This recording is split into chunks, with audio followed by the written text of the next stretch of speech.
It began as these things so often do with the wardrobe. Lord Peter Wimsey, peer of the realm and occasional untangler of human folly, had not intended to spend the third week of September in the wilds of Rutland. Indeed, he had been halfway, through an entirely satisfactory breakfast at Bellamy's, devilled kidneys, hot buttered toast, and a copy of the Times folded with geometrical exactitude, when the letter arrived, interrupting his plans to do absolutely nothing with charming sophistication. The letter was from his old friend Canon Simperley, rector of the unremarkably named village of Moulton Quay, a parish known chiefly for its agonizingly dull jumble sails and a bell tower so prone to leaning that even pigeons had taken their loyalties elsewhere. Peter, I do hate to disturb your well-earned rest, but I fear something queer has occurred at the vicarage. My housekeeper, a woman not inclined to nerves or fancy, has found a torn photograph hidden at the back of a wardrobe, one which she insists was not there before, and which seems to have no business being in a clergyman's residence at all. It depicts quite unmistakably a gentleman now deceased, and I am told his demise was rather sudden. I shall say no more lest I spoil your sport. Yours in Christian distress, Simperley. That, of course, had been enough. By mid-afternoon, Lord Peter found himself trundling across country in his Daimler, murmuring half-remembered lines of Don, and occasionally criticizing the upholstery of lesser motor cars as they passed. Bunter, immaculate as ever, accompanied him like a well-trained footnote, quiet and precise, ready with a thermos, a map, and several well-pressed suits. Moulton Quay revealed itself after a modest squabble with the hedge-road lanes. A church, a pub, a lane so narrow it practically apologized for existing, and the inevitable air of repression that seemed to waft from the chimneys like ghostly regrets. Canon Simperley, rotund, red-cheeked and woolly of voice, welcomed Wimsey with the fidgeting air of a man unsure whether he had overreacted or underreported a murder. "It's not just the photograph, you see," he said, ushering them into a study that smelt agreeably of pipe smoke and moral uncertainty. "Here's what followed. The gentleman in the photograph, John Cluer, died a fortnight ago. Heart failure, they said. Perfectly ordinary, except he was 42, a teetotaler, and had no known ailments. Dropped dead at the foot of his own staircase. His widow had the funeral done in such a hurry, one barely had time to polish the hymnals." "Efficient grief," murmured Wimsey. "The modern affliction. Do go on." "Well, this morning, Mrs. Bleak, my housekeeper, opened the wardrobe in the spare room, quite ordinary business, looking for mothballs, I believe, and there it was, folded up inside a pair of old cassocks no one's touched since the Boer War, torn neatly in two. You may see it if you like." Wimsey took the photograph delicately between thumb and forefinger, studying it with the keen air of one comparing. Old masters.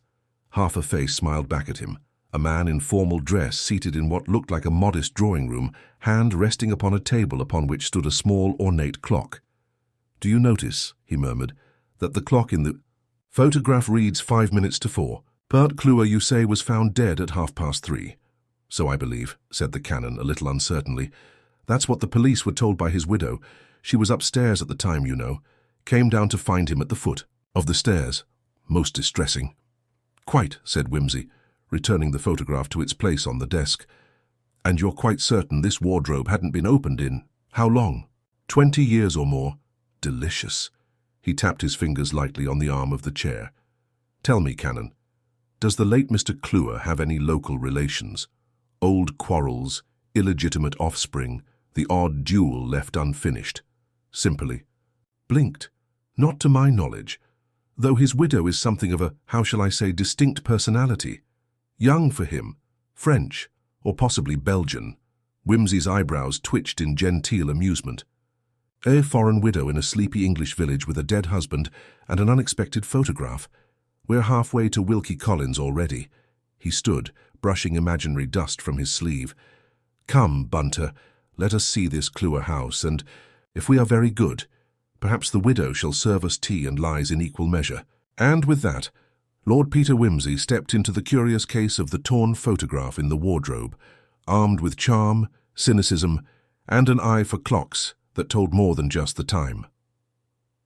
The road to Clua House wound gently along the edge of a low hill, its hedgerows slightly too well manicured to suggest long neglect and yet overgrown enough to hint that something inside had begun to unravel. Lord Peter Wimsey, seated like a well-dressed stork beside Bunter at the wheel, regarded the looming Georgian facade with an expression of amused expectation. It had all the marks of good mystery architecture, an ivy-choked entrance, cracked flagstones, a gable or two leaning just slightly askew. Their place where secrets might breed in peace. The door was opened by a young woman in grey, neither servant nor mistress at first glance, with the sort of smart uniform that wished very much not to be one. She had a pinched mouth and careful hands, the kind of hands used to pouring tea over awkward silences. "You're here about the wardrobe?" she asked, before Wimsey could so much as introduce his cufflinks. "Indeed," he replied with a small bow. "Lord Peter Wimsey, my man, Bunter. I come not to repair the wardrobe, but to poke about in it." She blinked at this, then nodded with the vague acquiescence of someone who had already spent her morning saying yes to things she didn't quite understand. "Mrs. Clua is in the morning room." They were shown into a room of exaggerated comfort, where the cushions were just too plump and the windows too heavily curtained, as if someone had tried too hard to make grief feel like upholstery. A woman stood near the fireplace, one hand clasping a silver cigarette holder with unnecessary elegance. She turned at their entrance, her lips parting in a way that might have been a smile or a defensive flourish. "Lord Wimsey," she said, "do sit down. I was just recalling to Miss Keene here, my late husband's secretary, that John always insisted nothing ever really vanished in a house. Things linger, don't they? Odd for a man who could never find his socks." Her accent was soft and clipped, Belgian, Wimsey decided. Educated abroad but polished in London salons, she had the kind of beauty one doesn't argue with but instinctively distrusts in widow's black. Her eyes were the pale grey of misted glass. "I have never found wardrobes particularly philosophical," Wimsey said lightly, "though I suppose they do have a habit of containing things no one wishes to display, like secrets or shoes." A flicker of something behind her eyes, annoyance or amusement, he could not yet say. "You'll forgive me, Lady Clua," he said, selecting a seat with theatrical delicacy. "If I pry where the police found only tragedy, I am told your husband's death was sudden." "It was," she said. "We had just returned from the village. He went upstairs to rest. I remained to telephone his solicitor about some shares. When I heard a crash, I found him at the foot of the stairs. He was already gone." Her voice cracked, but precisely at the expected place. Bunter, standing, silent near the door, raised one eyebrow by perhaps 1/2 millimeter. "And the wardrobe?" Wimsey asked gently. "Did he have any reason to visit the vicarage recently?" She frowned. "None at all. We hadn't spoken to Canon Simperley in months. John found him doctrinally tedious." "And you?" "I preferred a more generous theology." The smile came again, sharp this time. "But you think the photograph is suspicious?" "I think its timing is exquisite," said Wimsey. "Tell me, had your husband enemies?" "None that would murder him over tea. He was, as people say, in finance, which means he handled other people's fortunes with more daring than discretion. He made some unhappy, some richer, and some indifferent. He was not beloved, but neither was he hunted." Wimsey turned to Miss Keene. "And you, Miss Keene, you were his secretary." "I was," she said primly. "For 2 years. I handled correspondence and appointments. That morning he had none. It was a day he kept free." "Curious," said Wimsey, drumming his fingers. "One keeps a day free for an occasion, or a rendezvous, or perhaps a decision. I wouldn't know. You don't recall him being anxious, perturbed, struck by theological misgivings?" She blinked. "No, Lord Wimsey." "Do you recall," he asked, suddenly leaning forward, "if a particular clock in the drawing-room was wound that morning?" Both women stared. "The clock in the photograph," he said lightly, "shows 5 minutes to 4. But the time of death, I understand, was somewhere after 3. Either the photograph is staged, or the clock is fast, or the moment of death is not what we believe it is." Lady Clua rose and walked to the sideboard, selecting a cigarette with surgeon-like care. "You're suggesting someone placed the photograph in the vicarage after John's death. I'm suggesting someone wished it found, said Whimsy. Hidden, yes, but not very well. A wardrobe unopened in decades is not a hiding place, it is a provocation. Then to what end? That, said Whimsy, standing, is what makes it delightful. Might we examine your husband's study? She hesitated. If you must, it's been left untouched. Then it shall speak all the more clearly. Bunter followed as Whimsy was led upstairs into a room that managed to be both clinical and chaotic. Papers, unopened letters, a desk with too many drawers. Whimsy poked about like a heron in shallow water. He examined ink blots, the placement of pens, the alignment of books. What do you see, my lord? Murmured Bunter. Tidiness, Bunter, but only above the waist. The drawers are stuffed, the bin overflowing. The man was clearing something. Out, preparing or concealing. He stopped suddenly, holding up a folded bit of paper. A receipt, he said. From a photography studio. 3 days before his death, for duplication. 1 portrait, full gloss, 5 by 7, ordered in duplicate. Perhaps for business or blackmail. He tucked the receipt away. We must speak with the photographer.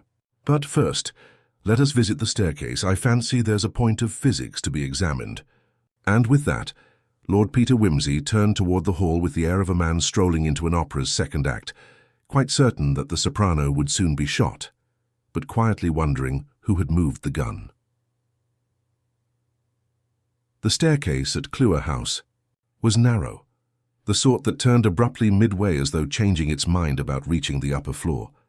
Wimsey stood near the banister with a speculative expression, one hand tracing the polished wood, while the other twirled his monocle absently. Curious angle, he murmured. Rather more treacherous than it looks. And the light. Do you see, Bunter? That skylight throws the afternoon sun directly on the 3rd step. Bunter nodded, his eyes following the path of the light. Quite blinding, my lord. A man descending around 3:30 might have been momentarily dazzled. Indeed.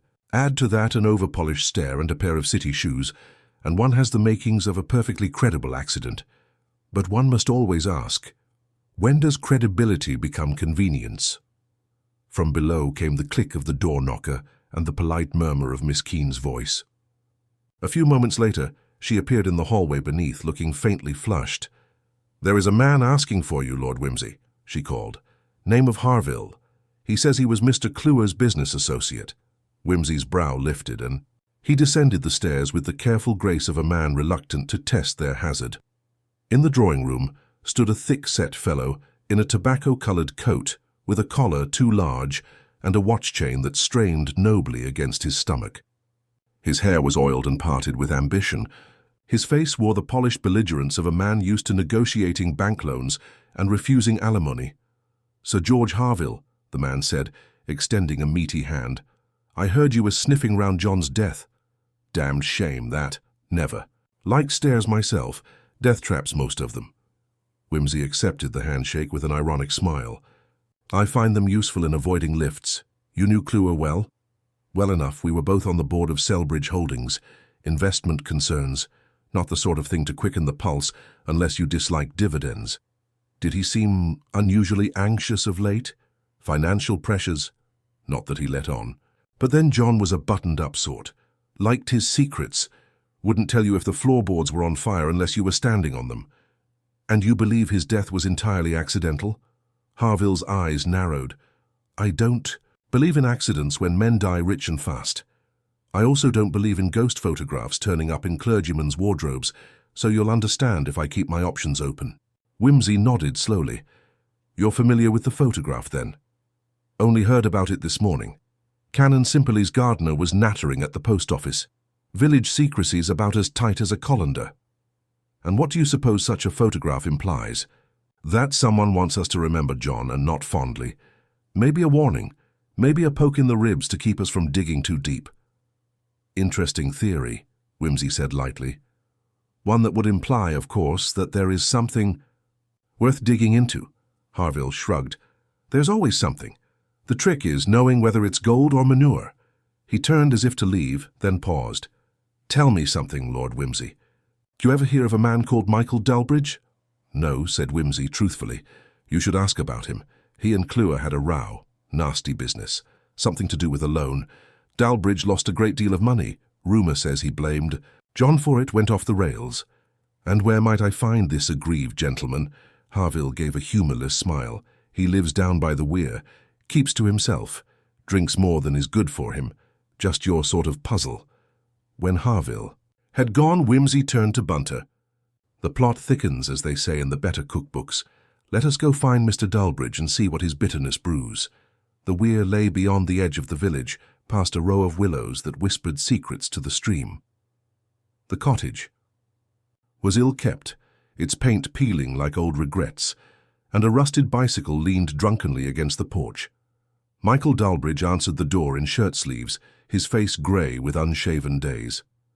He looked at Wimsey with the weary suspicion of a man long hunted by gossip. "I know who you are," he said. "You're the detective." "I dabble," said Wimsey cheerfully.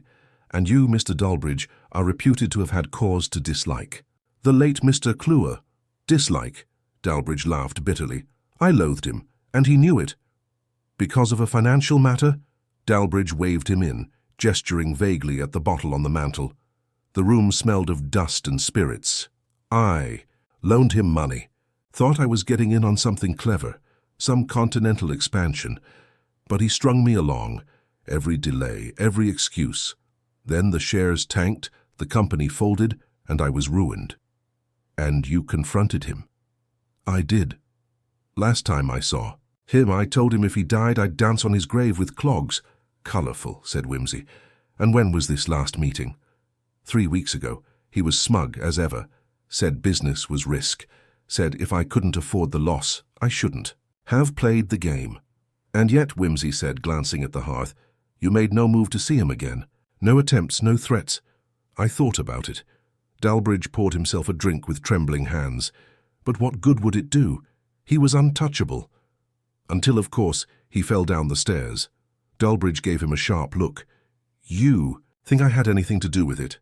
"I think," said Wimsey gently, "that your timing is poor. You had a motive, certainly, but you also have an alibi, assuming that bottle isn't your sole companion."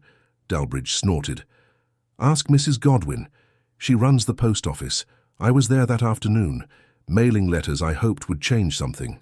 They didn't." "Very well," said Wimsey, rising. "Thank you for your candour. I assure you being furious at a dead man is not a crime, though in your case it comes close to an art." Outside, the light had begun to thin. Wimsey stood for a moment, hands in, his coat pockets gazing at the soft ripple of water over stone. "A red herring," he murmured. "Dalbridge is too ruined, too open. He hates too honestly. No killer ever rants so plainly." Bunter stepped closer. "Then who, my lord?"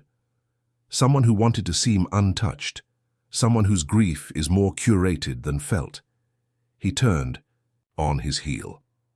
"Let us return to the house. I want another look at that study, and a very quiet word with Miss Keene. There's something tidy about her that doesn't quite sit with Cluer's chaos." The evening deepened around them as they walked, and in its gathering hush, the case of the torn photograph began to rearrange itself, like a puzzle sliding into place, edge by deliberate edge.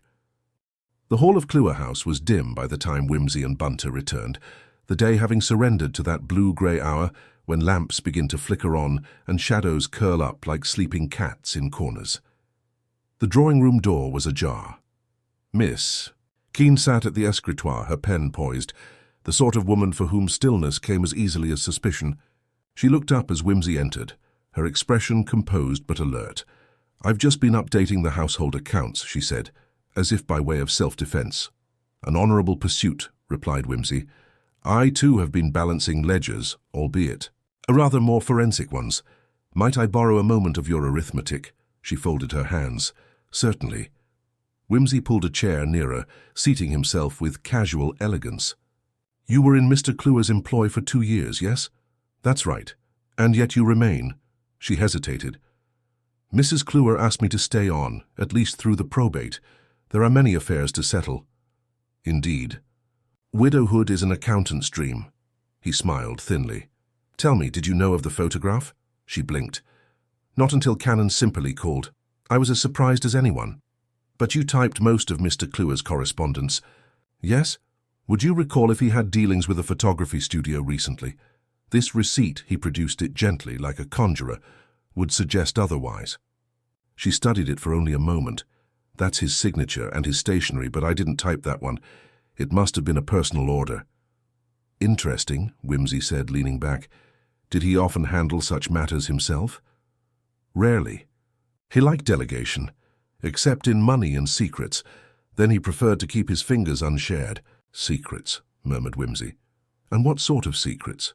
She hesitated. Financial ones. He was discreet. But I believe there were accounts, offshore perhaps. Investments he didn't want questioned. Because they were shady? Because they were clever, the kind of cleverness that demands silence. Wimsey steepled his fingers. And did his wife share this cleverness? I don't know, she said too quickly. Or perhaps he said softly, you suspect she had a hand in more than his ledgers. She stood, suddenly. I was his secretary, Lord Wimsey, not his confidant. Yes, he said. But in such arrangements the lines blur. You knew his patterns, what he read, what time he preferred tea, where he kept his cigarettes. You may have known more than you realized. She gave him a long look, then nodded once. He had grown nervous lately. He moved his files. Kept some locked in the guest room wardrobe upstairs, a drawer in the writing desk, places he never used before. I asked him if he was afraid of burglary. He said no. Not theft, he said. Discovery. Wimsey's eyes gleamed. Thank you, Miss Keene. You have been most illuminating. He left her there, returning upstairs with Bunter in tow. The guest room was modest, its wardrobe unremarkable, but the writing desk held more promise. The lock was easily picked. Wimsey always travelled with a useful skeleton key or two, and inside lay a bundle of papers tied with what appeared to be a child's hair ribbon. Wimsey unwrapped it slowly. Share certificates, letters. A faded birth certificate, Belgian, another in English, both for women born the same year, 4 months apart. One name, however, had been partially erased and rewritten. Curiouser and curiouser, Wimsey murmured. Bunter, compare these. What do you make of the signatures?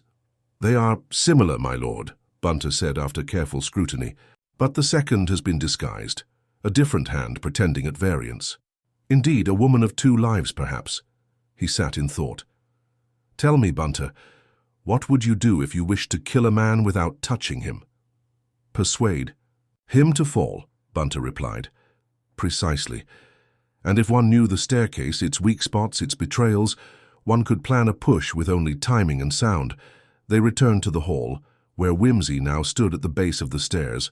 He studied the banister, the runner, the thin lip of shadow along the bottom tread. The photograph shows Clue alive at 5 minutes to 4, he said. But that clock might have been set deliberately. If the real time of death was later, and the body discovered by the widow alone, she could have adjusted the clock, or arranged for someone to see her discover it, said Wimsey. At that moment, footsteps sounded behind them. Mrs. Clue descended the stairs, wrapped in a velvet robe, the picture of practiced mourning. I do hope you're not developing an obsession with staircases, Lord Wimsey, she said smoothly. Only when they kill the wrong sort of people, she smiled. But there was a chill in it. My husband was a difficult man, but he was mine. You won't find a conspiracy here. No, said Wimsey. Just a wardrobe, a photograph, and a birth certificate that smells of forgery. Her eyes widened ever so slightly. What are you suggesting? I'm not yet suggesting. I'm collecting connections, lies, old names, new ones, twins, perhaps, or cousins passing for one another. I expect the vicarage wardrobe was merely the start, a clever place to plant a message or a warning. She moved past him slowly. Do let me know when you have finished assembling your suspicions. I'm sure they'll be fascinating. He bowed.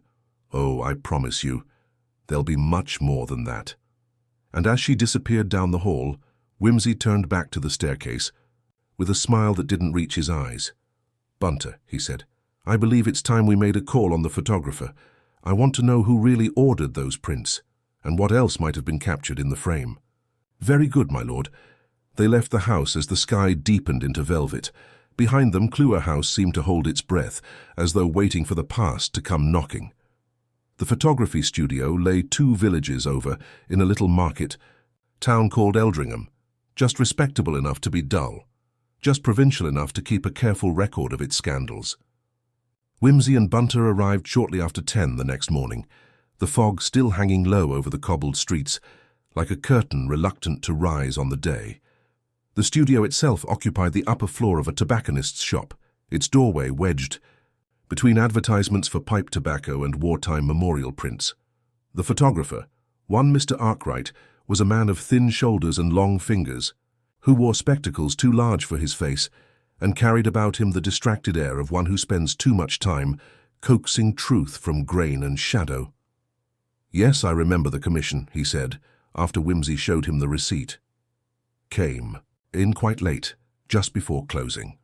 Man was precise about what he wanted, brought the original photograph, well preserved I must say, and asked for 2 copies. Insisted they be mounted on identical cardstock, told me not to alter the exposure or crop anything. Unusual request, but not illegal. Did he give a name? Whimsy asked. Arkwright frowned. Said his name was Barton. Didn't match the check, mind you. That came signed J. Kluwer. I assumed it was a middle name or a joint account. People use all sorts of aliases in business. I didn't pry. You wouldn't happen to have a copy still, would you? One, yes. He only collected one. The others filed under unclaimed commissions. Let me fetch it. He disappeared behind a curtain, re-emerging with a manila envelope. Whimsy accepted it delicately and removed the photograph. It was the same as the torn version. Kluwer seated in the same armchair, hand resting on the table beside the same Baroque clock. But now Whimsy could see the full context. The second figure seated just out of full focus to the left. A woman, young, carefully dressed, head turned slightly, caught mid-glance toward the camera. She bore a striking resemblance to Mrs. Kluwer. "Ah," murmured Whimsy, "so that's the bit torn away, and yet not discarded." "She asked me to destroy the plate," Arkwright said, with a faint note of unease. "Mrs. Kluwer, that is, came in 2 days after her husband's death. Said she'd discovered the photograph in his drawer, wanted to have it dealt with. Did she seem upset? Not especially. Calm. Businesslike. Which is not to say she wasn't grieving, just organized." "Indeed," said Whimsy, returning the photo to its sleeve. "Did she offer a reason?" "No, but I had the impression she disliked the other woman." "As do I," said Whimsy, standing. "Thank you, Mr. Arkwright. You have helped cast a great deal of light over what was, until recently, quite a dim scene." Back in the car, Whimsy handed the photograph to Bunter. "Observe the pose. A domestic moment, staged but intended to convey intimacy. Note her hand resting on the side of the chair." Bunter examined it with clinical calm. "The ring on her finger, my lord, quite prominent." "Exactly. And yet Mrs. Kluwer does not wear one." "She might have removed it, she might. But women who wear rings in portraits do so with purpose. A display of union, or in some cases of false union. I suspect this woman is not Mrs. Kluwer at all, but someone else entirely. Someone whose presence in the photo would raise questions, inconvenient to a widow's narrative." He fell silent for a moment, then tapped the envelope lightly. "Let us return to the timeline. Kluwer died, supposedly, around 3:30. His wife claims to have found him shortly thereafter. Yet, this photograph and the second print implies a meeting and perhaps a confrontation prior to that." Bunter started the engine. "Where to now, my lord?" "Back to the vicarage," said Whimsy. "I want to know more about how that photograph was discovered and why it was torn precisely at that point." They arrived at Canon Simperley's just past noon. The rector was in his garden, fussing with chrysanthemums like a man trying to impose morality on nature. "Ah, Peter," he said, brushing soil from his cassock. "Come to examine the scene of the ecclesiastical crime again?" "In a manner of speaking," Whimsy replied. "May we speak with Mrs. Bleak?" The housekeeper was summoned and emerged from the kitchen in a haze of flour and silent reproach. She was a square-shouldered woman of middle years, with the steady manner of someone who had long ago stopped expecting to be surprised by anything. "I opened the wardrobe while looking for old altar cloths," she said flatly. "That cassock had no business being in there. We hadn't stored garments in that room for decades. And the photograph, how was it placed? folded, neat as you please, inside the left sleeve, as though someone had wanted it to lie flat. Would you say the act was hasty or deliberate? Deliberate, she said after a pause. Too neat for panic. Someone took time to fold it. But the tear... That was clean too, not a rip cut. Thank you, said Whimsy, eyes brightening. You've been most helpful. Outside once again, Whimsy turned toward Bunter with a peculiar smile. It's coming together, Bunter. The photograph wasn't hidden. It was planted. The tear was intended to withhold just enough of the truth to provoke further looking, a faux, sort of breadcrumb left in cassock cloth. And the timeline, my lord, is our next battlefield. We must reconfirm precisely when Clua was last seen alive, and by whom. If we can find a discrepancy there, we shall have something even the widow cannot redact. The afternoon passed in methodical inquiries. Whimsy spoke to the grocer, the postmistress, the young man who delivered meat to Clua House. Piece by piece the sequence emerged. Clua had been seen returning from the village at precisely 2:55. The grocer's boy had nodded to him just before 3. At 3:15, the postmistress noted Mrs. Clua making a telephone call, allegedly to her husband's solicitor. But she never asked for the solicitor's number, the woman said. She had me connect her to the same exchange she always used for her sister in Brussels. Interesting, said Whimsy, thanking her with a smile. It was nearly 5 by the time they returned to Clua House. The fog had rolled back in, softening the outlines of the hedges and rendering the house once again dreamlike and strange. Whimsy ascended the stairs slowly, pausing at the turn. There, he said quietly. See the shallow scuff mark just beneath the runner's edge? Yes, my lord. A hesitation, not a fall, a turn. Someone was walking up the stairs, not down. The mark curves backward, away from the edge. So Clua was not descending when he died? No, said Whimsy softly. I believe he was ascending, following someone, or being lured. He never reached the top. They entered the guest room. Whimsy crossed to the wardrobe and opened it. The cassock sleeve lay where Mrs. Bleak had folded it away again. He removed it, carefully examining the tear in the photo with almost tender attention. Someone removed the figure beside Clua. A woman wearing a ring, not Mrs. Clua. And yet the photographer claims only one woman came to destroy the plate. So the woman in the photo was not the widow, said Bunter, but she was mistaken for her by Arkwright. Indeed, a deliberate substitution, or a family resemblance. He stood very still. The birth certificates. 2 women, same birth year, slightly different names. What if they were not just relations, but twins? He looked at Bunter, the pieces suddenly aligning in his gaze. A widow with no ring, a woman in the photograph with one, an identity borrowed, a death mistimed. The killer may not be who she claims to be at all. Bunter remained silent. Whimsy exhaled. We must confirm that the real Mrs. Clua ever returned from Brussels. Outside, the mist swirled. The truth, it seemed, was finally beginning to take shape, though it had worn many masks to get here. It was nearing dusk again when Whimsy stepped from Clua House, the photograph carefully tucked back into its envelope, the fog now curled, low against the grass like a cat unwilling to leave the hearth. The hedges whispered in the breeze, as if they too were trading theories. Bunter, ever at his side, carried a notebook and a look of polite anticipation. The embassy records, my lord. Exactly, said Whimsy. It's time we spoke with someone who knows who crossed the Channel and who never returned. The Belgian consulate in London proved accommodating.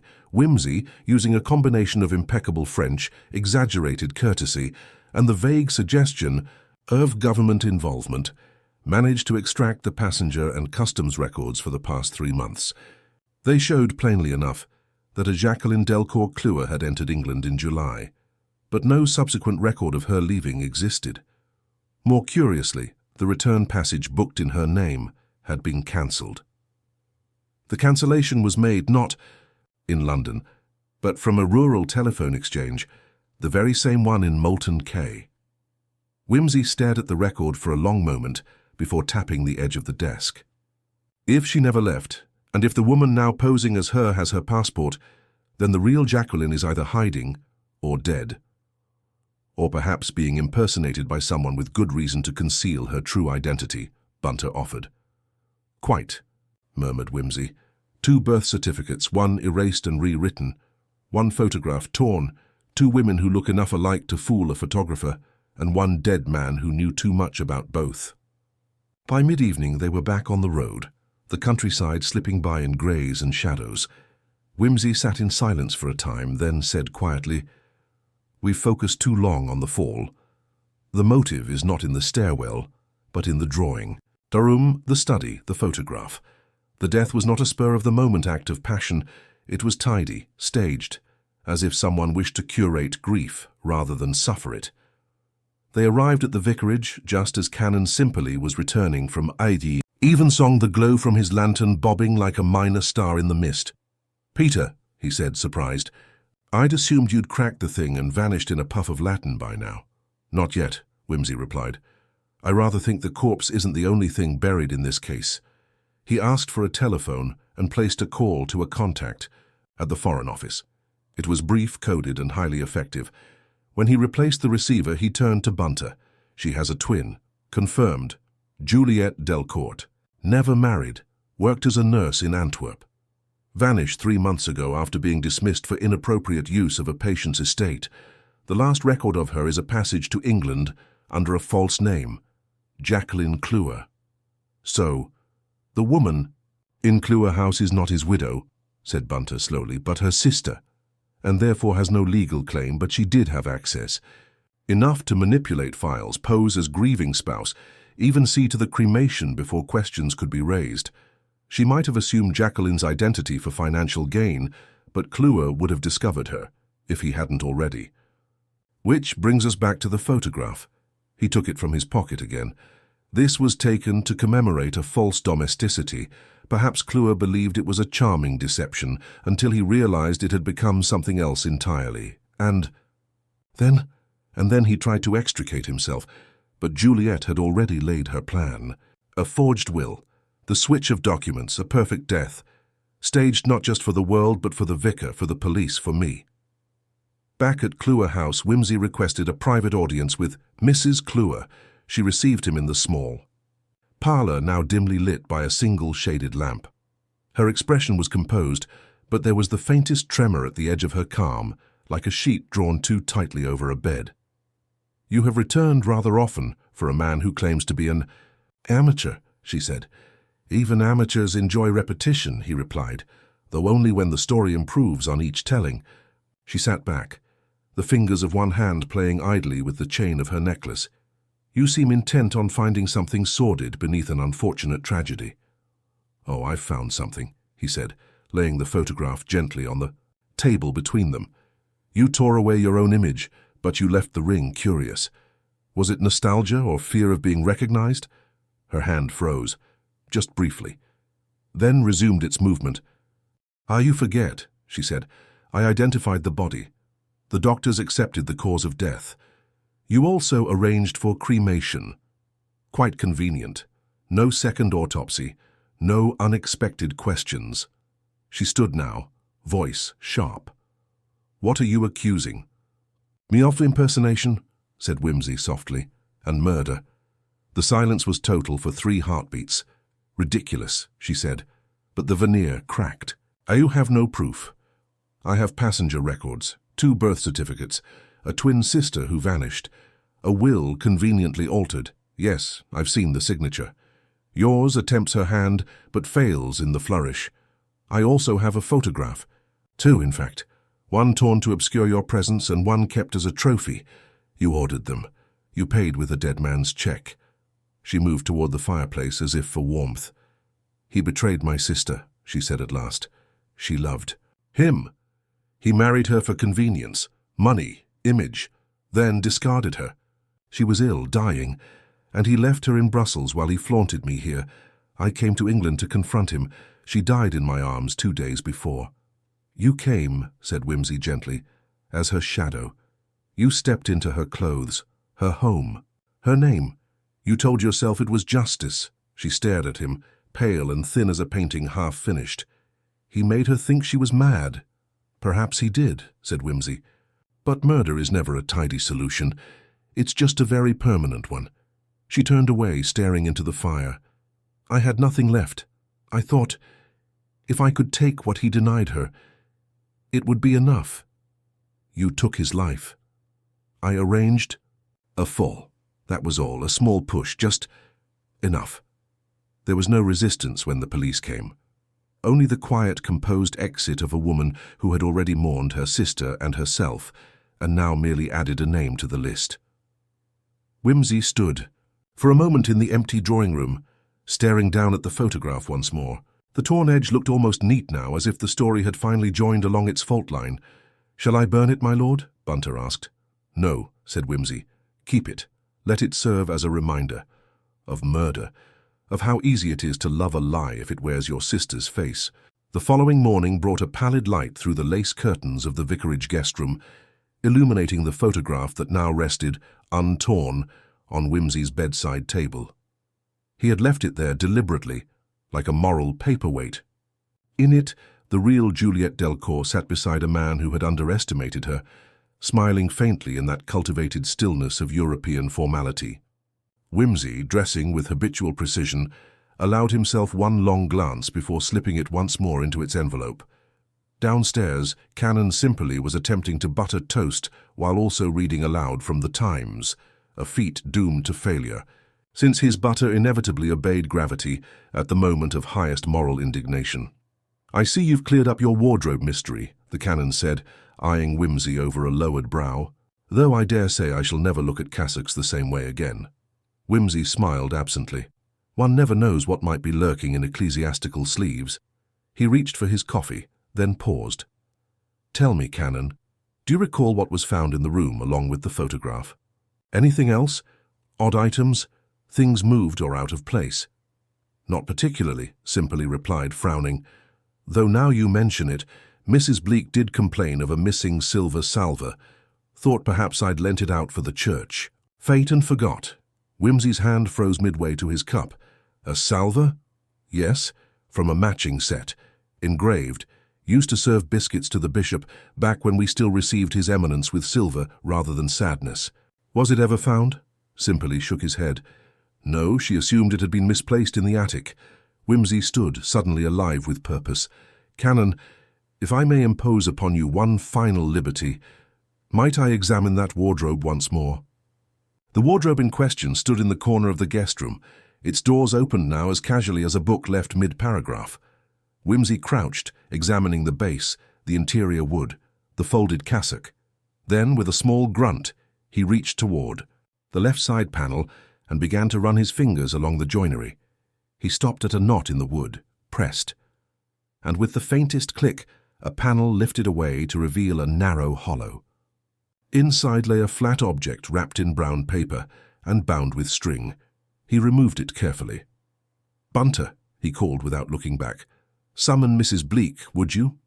They gathered around the bed as Whimsy unwrapped the bundle. It was, indeed, the missing silver salver, dull now but unmistakable, bearing the vicarage crest at its center. But what lay with it was more intriguing. A folded sheet of vellum singed at the edges and a strip of fabric, blood-stained. He unfolded the paper. It was written in a trembling hand, unsigned but unmistakably Clure's, and it read, "To whomever finds this, I fear I am trapped. The woman in this house is not my wife. I dared confront her. She laughed. I have hidden the original photo here as proof, and this cloth, ripped from my arm in our struggle. If I am found dead, it was no accident. I am being watched. I dare not flee. If only I had seen earlier." J.C. Mrs. Bleak paled. "I never saw any of that. I would have said something." "I believe you," said Whimsy softly. "He must have hidden it just before he died, or perhaps even in anticipation of the moment. A man who senses danger often prepares his own epilogue." He turned to Bunter. "And the salver, I suspect. His stained as well?" Bunter examined it closely. "Yes, my lord. Faint, but unmistakable. Blood. The cloth wrapped round it likely an attempt to keep it from tarnishing, or from being too easily discovered." "The cassock," said Whimsy thoughtfully, "was the perfect disguise. The salver's weight might have given it away otherwise.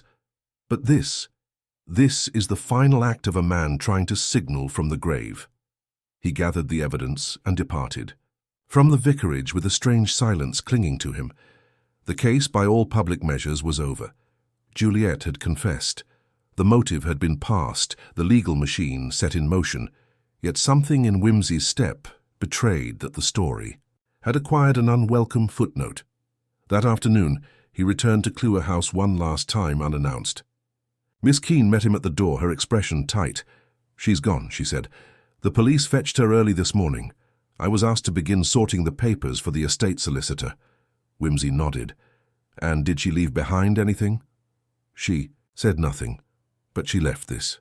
She handed him a small envelope, unsealed. Inside, a short note written in Juliet's neat hand. "You were right. I only wanted her to be remembered. I thought if I could take the place she never filled, I might redeem us both. But she is not redeemed, only I am lost." He read it twice, then folded it and returned it silently. Miss Keene stood with arms folded. "Did you find what you needed?"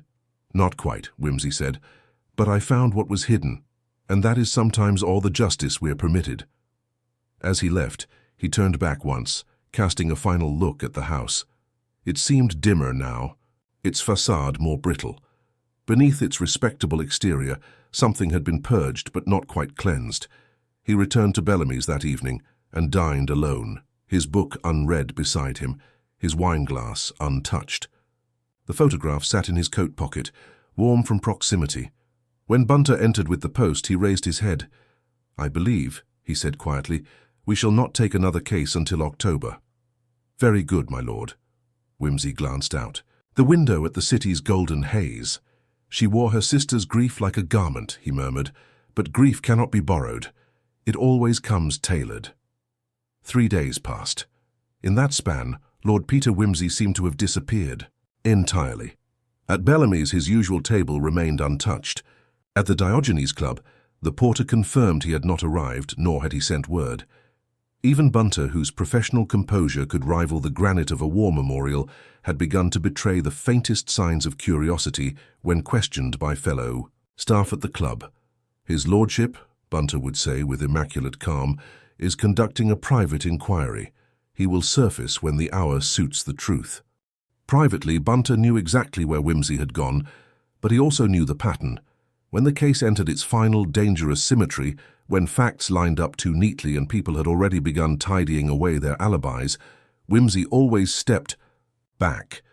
It was not indecision, it was strategy. He would disappear into a shadow of his own making, only to return with the conclusion poised like a pen at the final line of a confession. And so it was on the 4th evening that Lord Peter re-emerged, in Moulton Quay, at the old stone bridge overlooking the weir, just as the last sunlight stitched silver into the stream. His figure was suddenly there. No one saw him arrive. Leaning with abstract ease against the railing, coat collar turned up, gloved fingers tracing something unseen on the stone.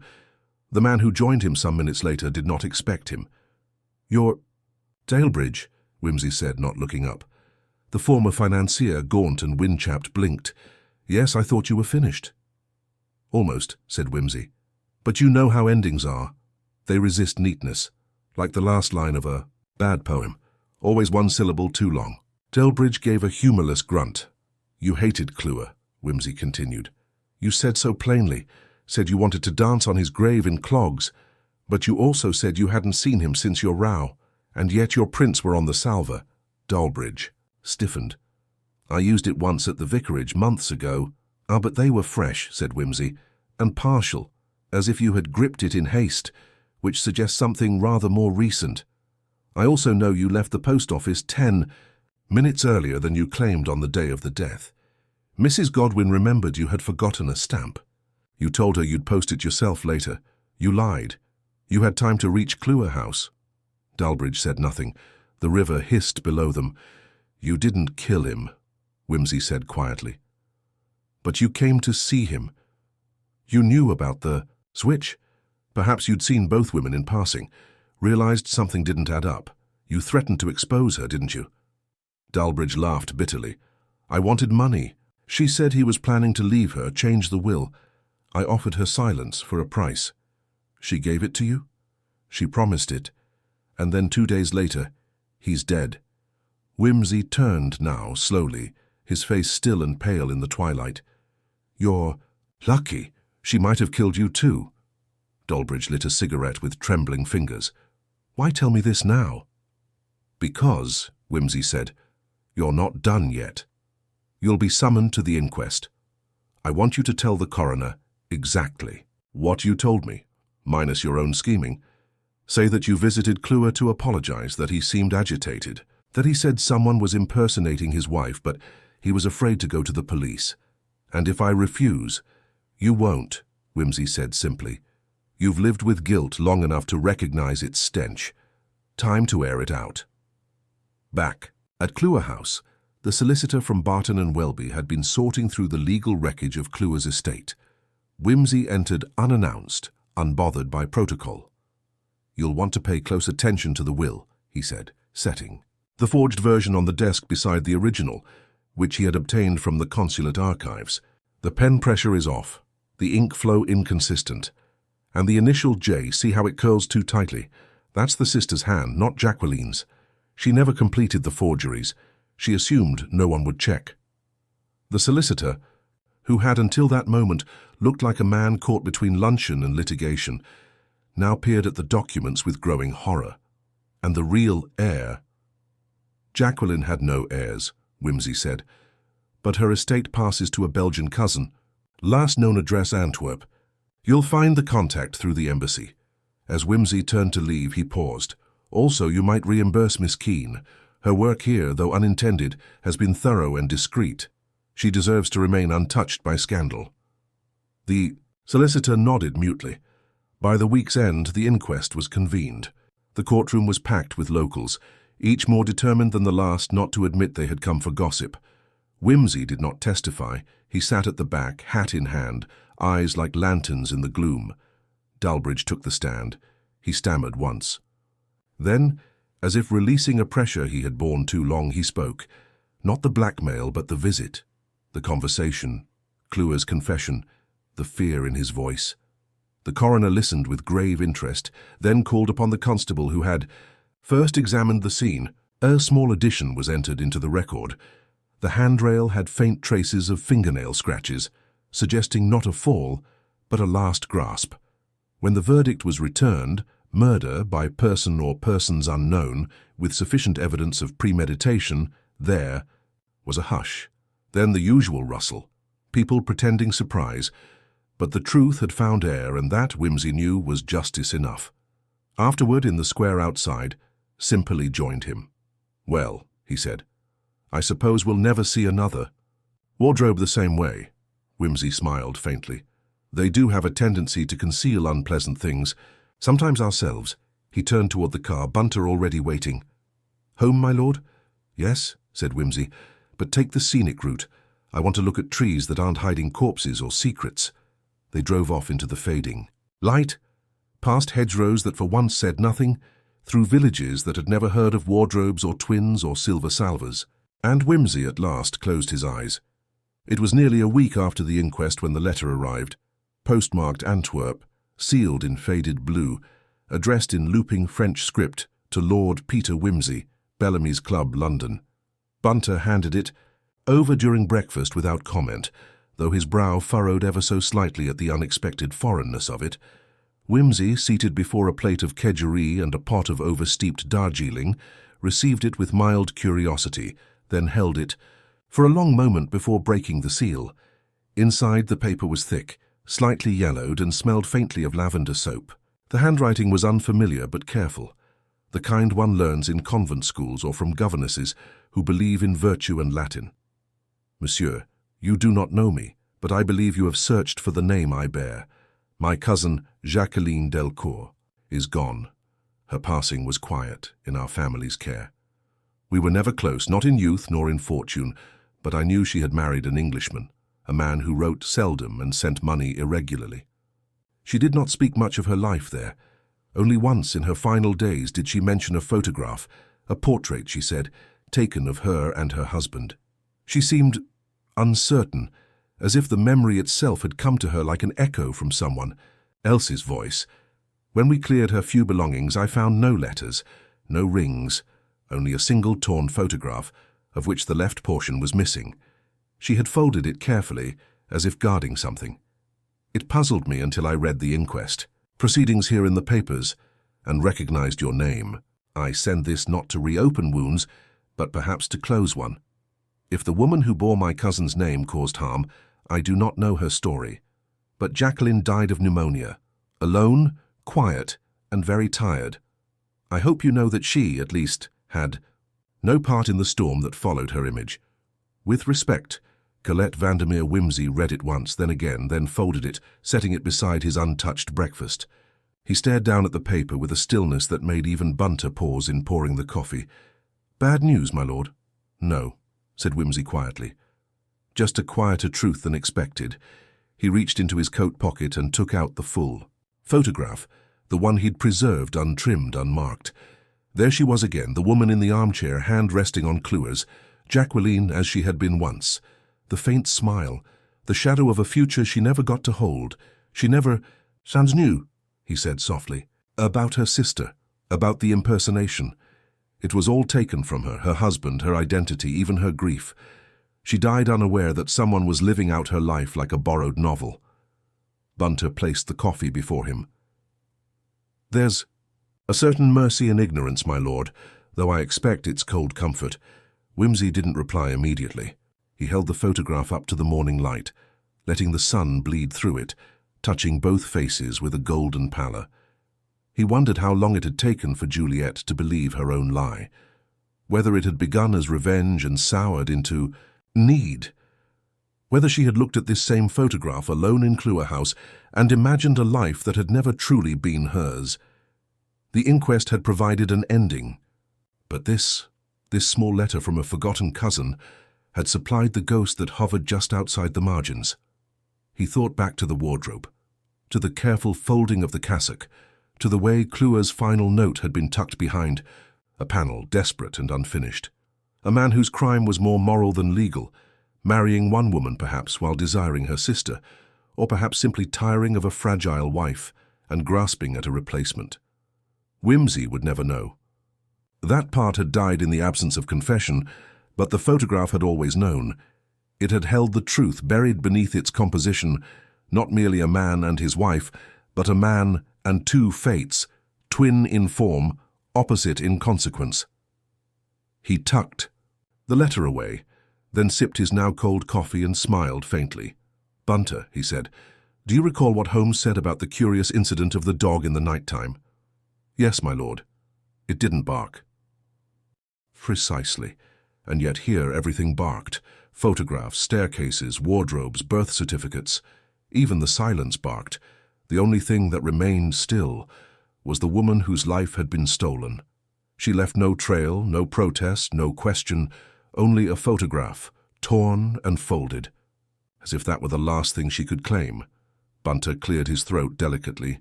"Shall I arrange to have the photo returned to the cousin?" "No," said Wimsey. "Frame it. My lord, frame it and hang it in the study. At Duke's Denver. Let it remind us that every crime begins long before the act, and that not every victim bleeds." Bunter bowed slightly. "As you wish, my lord." Wimsey leaned back, finally reaching for his breakfast. The kedgeree had cooled, but the mystery had not. Even solved, it lingered in the corners of his thoughts, like a song hummed too often, too quietly by someone already gone. And in that quiet, in the lingering hush of the unsaid, Lord Peter Wimsey took another bite and let the silence settle once more. The morning was overcast, the London sky blanched and sullen like a kettle. Just before boil, Lord Peter Wimsey stood once more in the drawing-room of Cluer House, its silence now deeper than before, as if memory itself had withdrawn. The furnishings were just as they had been during the investigation, the Baroque clock ticking away, without company, the floral curtains drawn in perfect symmetry, and the faint imprint of chairs that had not been sat in for days. But this time there were no police, no whispered scandal in the hallway, no half-glances exchanged over tea. There were only three others in the room. Canon Simperley, who looked faintly embarrassed to be present, Miss Keene, who stood with a folder of documents and a controlled frown, and the solicitor from Barton and Welby, who seemed to think the entire matter a regrettable delay in probate. Wimsey took his time before speaking. He walked slowly to the fireplace, glanced at the grate, and then turned to face them with the quiet solemnity of a man preparing to open a box with something ugly inside. "I've asked you here," he said, "not for ceremony but for clarity. Most of what needs saying has already been proved in court, but there remains one knot that has yet to be untied, and I dislike untidy ropes." The solicitor cleared his throat. "If this is about the estate—" "It's not," said Wimsey, sharp but pleasant. "This is about the truth, Mr. Ellison, something probate law has never handled particularly well." He crossed to the side table and, with deliberate care, placed 3 objects upon it: the torn photograph, the original unaltered print, and a modest silver salver now polished to a dull gleam. "These 3," he said, "tell the entire story if one knows how to read them. The photograph was our first signal. Found torn in a cassock sleeve at the vicarage, it presented itself as a message or perhaps a warning. At first glance it showed only Mr. Cluer, but the tear was surgical. It removed someone, specifically the woman who sat beside him. He laid the intact photograph next to the torn one. Miss Keene moved closer. "That's not the woman we knew," she said softly. "No," said Wimsey. "That's Jacqueline Delcourt, Mr. Cluer's legal wife, the woman he married in Brussels, the woman who died quietly of pneumonia. But her image was used, perhaps unwittingly, by her sister Juliet, who assumed her identity in England for a cause that began as vengeance and twisted into greed." He stepped aside and gestured to the salver. This salver was found hidden in the same wardrobe, along with a blood-stained cloth and a note. Cluer, it turns out, suspected the woman living with him was not his wife. Whether he pieced it together from inconsistencies or merely from instinct, we cannot know. What matters is that he tried to act. He hid evidence, he left a message, and then he died. The solicitor adjusted his spectacles. "The police were satisfied the death was murder." "Yes," said Wimsey, "but they saw only the fall, not the full performance, and this crime, you see, was nothing if not theatrical." He turned to Canon Simperley. "You were told that Cluer fell from the top of the stairs, that his body was found by the woman posing as his wife, but the mark on the stair carpet told us something different. He was ascending. Someone called him up or lured him, perhaps a sound, perhaps an argument. When he reached the turn, she was waiting. He drew an invisible arc in the air with one finger. One push. He would have stumbled, flailed, caught the banister briefly. The scratches confirm it. Then he fell, not down the entire staircase, but just far enough.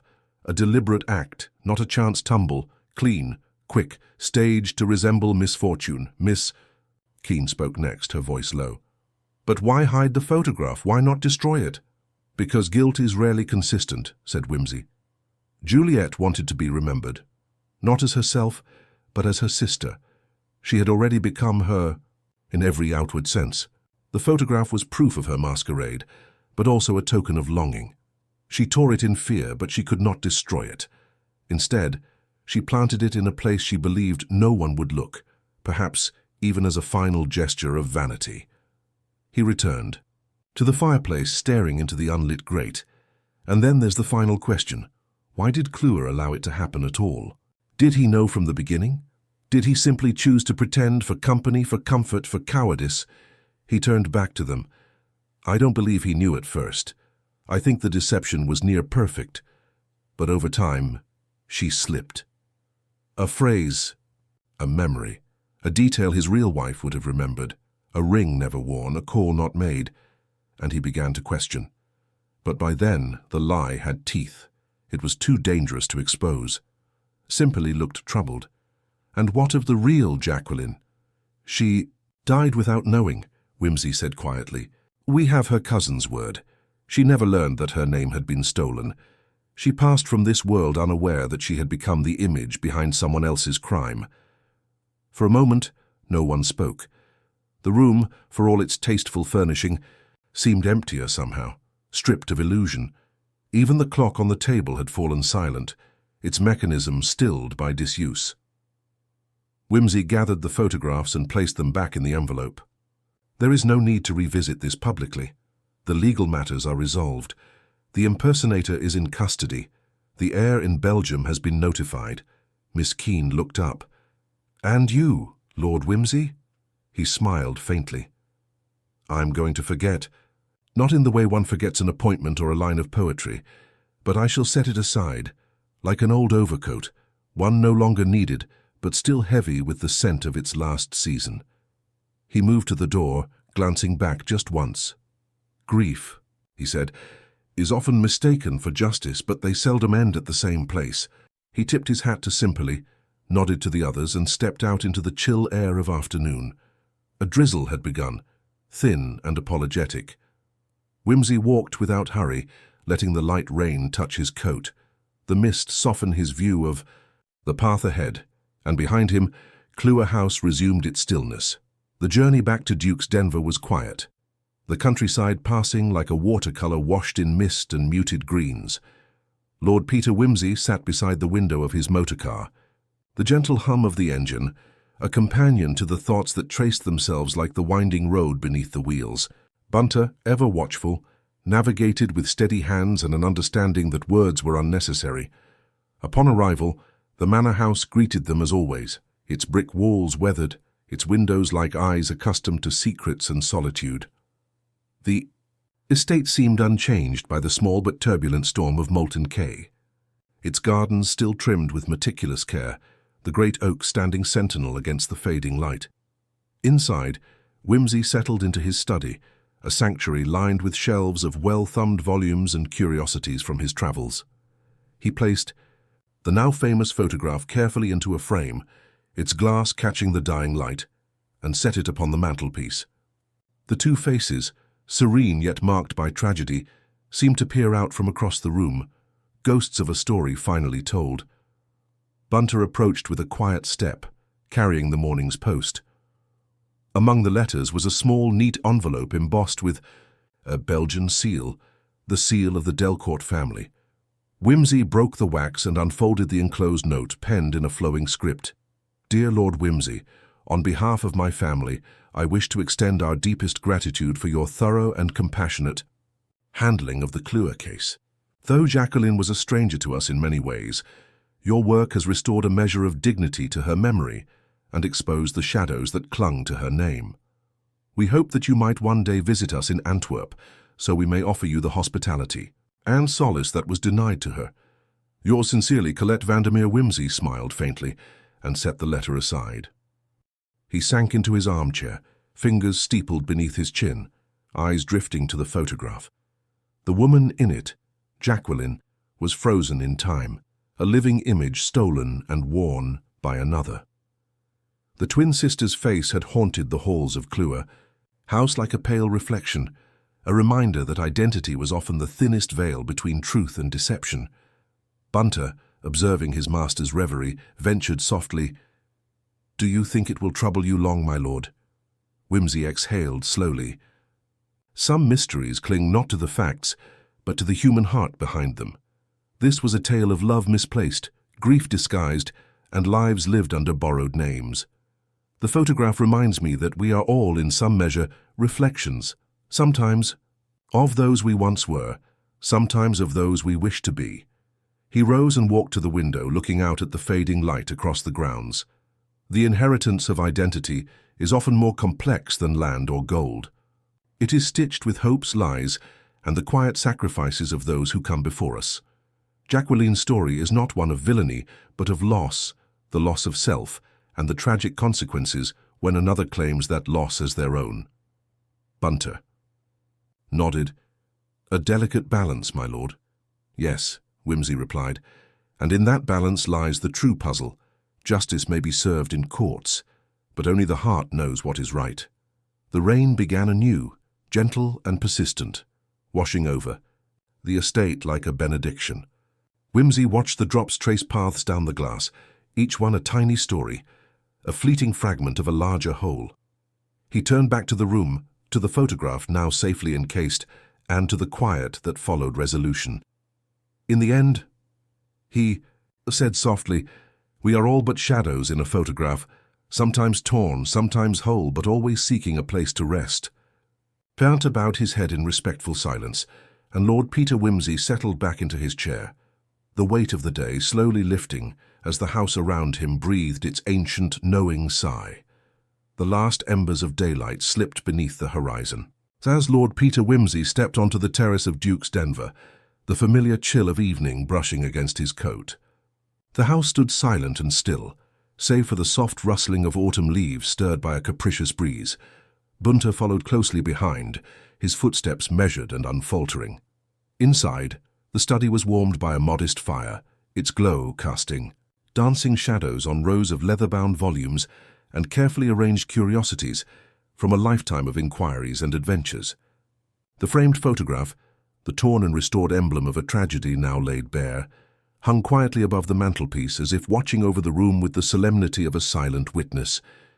Wimsey settled into his high-backed chair, the leather sighing softly beneath him, and let out a breath that carried the weight of a journey concluded yet still lingering in the folds of memory. Bunter set a decanter of scotch and a glass on the nearby table, an unspoken ritual signaling the close of one case and the quiet anticipation of another. "An ending, my lord?" Bunter ventured gently. "Not an ending, Bunter," Wimsey replied, his voice low, reflective. "More a resting place, a moment of stillness between the chapters of life." The photograph reminded us that identity is a fragile tapestry, woven from threads both true and borrowed. He raised the glass and took a slow sip, eyes drifting to the muted firelight. Jacqueline Delcourt was a woman stolen by circumstance, replaced by her own sister's grief and vengeance. Yet in the shadows of deception, the truth sought its way, not with the blunt force of law, but with the quiet persistence of human frailty. Bunter inclined his head. "And what of justice, my lord? Does it find satisfaction in such complexity?" Wimsey smiled faintly, a smile touched with the bittersweet understanding of a man who has seen too much of the human heart's labyrinth. "Justice, Bunter, is often a polite fiction. What endures is truth, the fragile, elusive, sometimes inconvenient truth, the kind that does not always fit neatly into court records or public proclamations, but lingers in photographs, letters, and the silences between words." He rose and walked to the window, gazing out at the sprawling grounds where dusk deepened into night. "In the end, we are all shadows playing on the walls of memory, sometimes whole, sometimes torn. And it is in those tears, those missing pieces, that our stories find their deepest meaning." Bunter watched his master with quiet admiration. "Then may your own story find its peace, my lord." Wimsey turned, his eyes alight with the familiar spark of intellect tempered by compassion. "As shall it, Bunter. And when the next mystery beckons, I shall answer, armed with nothing more than observation, wit, and an unyielding curiosity for the truth hidden beneath the ordinary." The fire crackled softly as the night embraced Duke's Denver, the photograph on the mantelpiece, now a silent guardian of a tale told and retold, a final testament to the torn photograph in the wardrobe and the lives it forever altered. And with that, Lord Peter Wimsey lifted his glass once more, the faintest hint of a smile curling his lips, as the shadows played on the walls and the mystery for now rested.